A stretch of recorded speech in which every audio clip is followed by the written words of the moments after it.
Farewell, fellow moon travelers. It's a great morning to get more work in the game done. I have checked off a few of the things on my list. I wanted to mainly, if you ran out of oxygen, you would return back to your base. I also wanted to make the actual health and oxygen bars look a little bit more pretty, and that took some time, but it was really rewarding to actually do by myself.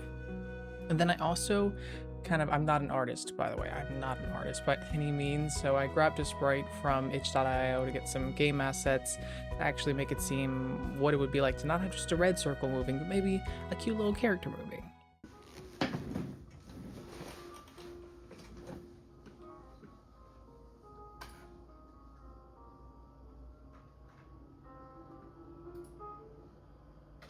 But first, before I show you everything, I gotta get cozy.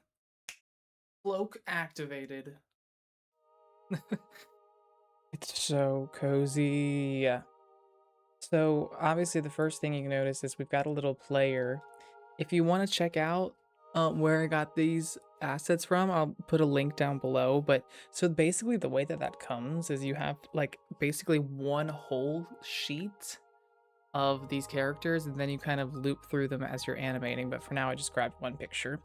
And you can notice in the bottom left, I've got my health and oxygen bars, and my health is not changing, but the oxygen's going down, so the bar was going down.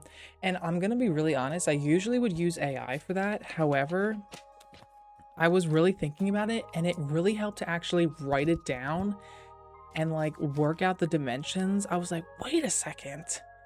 And I was really, really happy and proud of myself for getting that to kind of work correctly. So I did spend a fair amount of time doing that, but I mean it's all right. I don't regret doing that. I mean it was really really fun. The health will also go down if you do lose HP, but just like before, we still have the rooms kind of going off too. We're in the base and our oxygen goes back up, and then we're in the caves, and we're in the caves. All right, so the coolest things happened.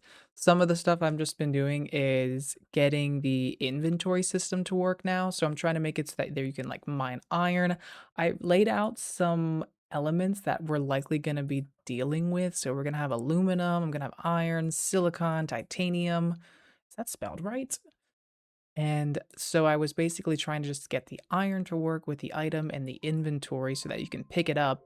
I was having a lot of problems figuring out why the item quantity wasn't going up. It just was keeps saying 0. So it's this line right here. I did plus plus, which I thought would work in C++. I guess it didn't. I have to do +1. Sure. But I just was like over the moon because, you know, you can see where the iron is. It randomly generates for now, and if you press E on it, it'll add it to your inventory and then it goes away. I was like, wait, it works. Wait. So now we have 2 iron, 3 iron.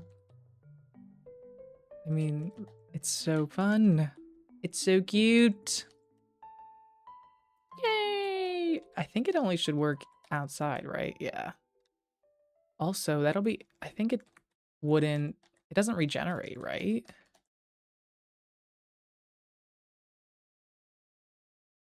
No, yeah, we're good. That's so awesome. That's so awesome.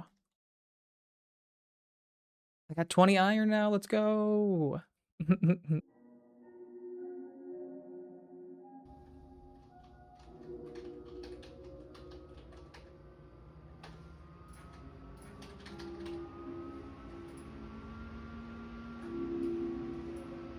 Wally's gonna help us code today. He's my little friend. He can help me explain things when they get tough or challenging, but I guess that's all in the fun of making this work properly. So I'm continuing to make progress with making certain tiles and kind of the base game working. So now we can pick up the iron, we can get the titanium, and I was working on the actual inventory system, which has been really satisfying. I was having a few issues with actually being able to pick things up, but I worked it out. And now I'm starting to actually be able to map out what I want the kind of main base outside to look like.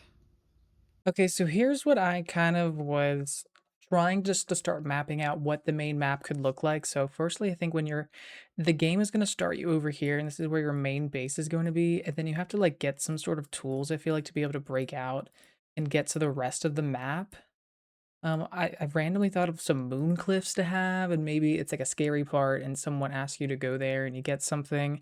I want to have that mini game. I want there to be mini games, like almost like Club Penguin. So I'm thinking of having a separate center rather than versus the town that we're gonna find. Probably, I was thinking maybe like alien rabbits. I don't know what that's gonna look like. Here's the launch site, maybe like the main progress of the game to try to get back to Earth.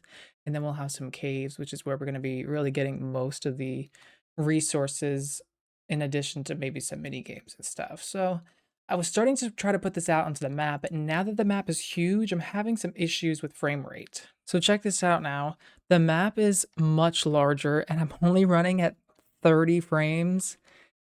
And this is what the base is supposed to look like. If I go in the base, like my frames go back to 144. So I think I'm gonna need a way to make it so that you only draw the tiles that are like closest to you rather than the entirety of like the 200 like blocks that I made this.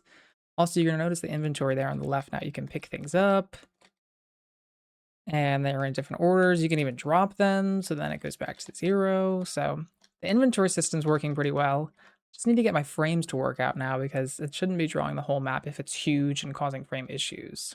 All right, I sped up my character to try to move around the map faster, and I was trying to only load in certain tiles, but clearly this is not what's happening. This is supposed to be the end of the map. So I actually got it to work. It was something else. My loop was a bit off. So at first I put the number at 50, so it draws 50 out from you wide and 50 out from you tall. And I was like, I think that might be too much. So I lowered it to 10, and you can kind of see them starting to cut off right here at the end. So I think maybe I'll do like 11 or 12. I mean, I'm running at the 140 frames, so that's a lot better. Yeah, I had a feeling that this might happen, so I made my game full screen and notice that it's cutting it off on the right. It's interesting because it's not cutting it off on the top or bottom. Maybe the right. Maybe I need to figure out where the middle of the screen is and then kind of go in that direction versus all the way on the left. Okay, found another bug. I actually fixed it now to where it's drawing the ones correctly. And you can notice that the X is definitely a little bit off. So just gonna have to increase that size, I think, a little bit. And then we go from there. Here we go, we got it. Look at the frames, 144. We're all the way up at max frames. I just increased the size of the X position that you have to be at in order for it to draw, and the Y position. So looking good for frames there. Glad we got this optimization working pretty nicely. And we got our last thing done for the day, so finally was able to collide with certain walls if I want certain things to be collided with. I can go in the door and get into the base, go back out, and it'll actually spawn me in front of the door, so that's kind of where I wanted to end for today. Whoa!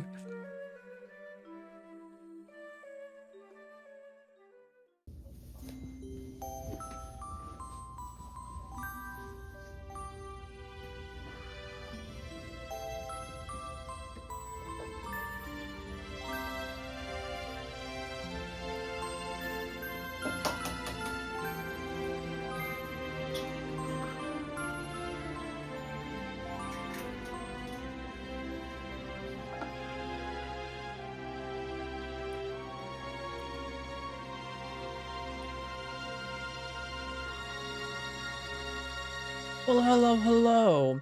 Today is a bit of a daunting day because I'm trying to now make my first mini game, which is a little bit overwhelming because there's kind of a lot to do.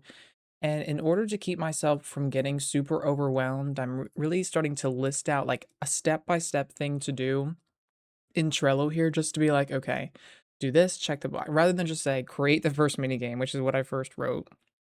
That just like encompasses so much, and it's overwhelming where you're like analysis paralysis, like what do I do first? So I started to list things out, and I'm like, okay, we'll take these things one at a time and we'll be able to figure out. The first mini game I really want to make, I'm just going to copy another one just so that I can actually get the game working and then get creative after.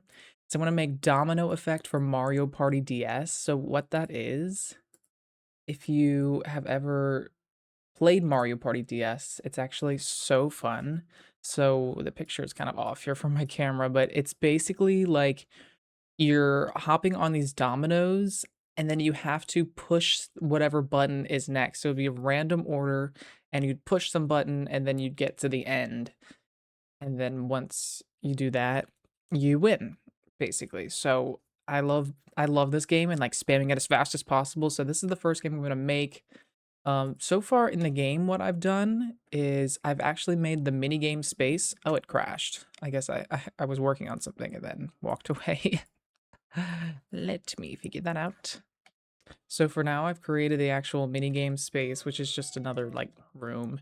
And the orange tab basically puts you into the mini game. So it says we made it to a mini game, and then it'll end it. So this is in the bottom left corner of the map. You kind of go into the mini game space here. So that's kind of what I'm working on now. Just want to get a basic thing working of it, and then we'll make it look pretty and draw correctly. So time to get to work. Okay, wow, that was really difficult. I was having a lot of problems with the mini games because instead of making this an if statement, I made it a while loop. So I was like getting locked. The game was just not work. It was freezing up because of it. It was like a while and a while loop, and I was like, oh, I don't know what's going on. So once I made it an if, it was way easier to actually figure out if the buttons are pressed correctly. So this is kind of how it works. So you go into the mini game and it gives you a current button. It has a little cooldown between each button, and it says, okay, the current button's D. Then you press D again. Now it's S. Now it's A. Oh my god, so many A's. W, D. D. Oh wait, I'm pressing S. D D D D D A S D A D S. And there we go. It has 20. And once it's done, it goes, okay, we did it. And then we get out. So you would get some sort of reward for doing this. And then maybe if you got beat your record time, or if you got first, because I think I'm gonna add in some bots to like for you to compete against. Now, I mean, it works. I don't think I want to make it look super pretty quite yet, but I'll probably make it look a little bit better before moving on to another part of the game. Nice. Okay, one more thing before I end progress for today. I added in a little bit of a timer. So after there's a little bit of a start, 3, 2, 1, then we get kind of go, and you get then you get a timer. You have a time. Because why not? And then after about 3 seconds, it'll pop you back out. Boom!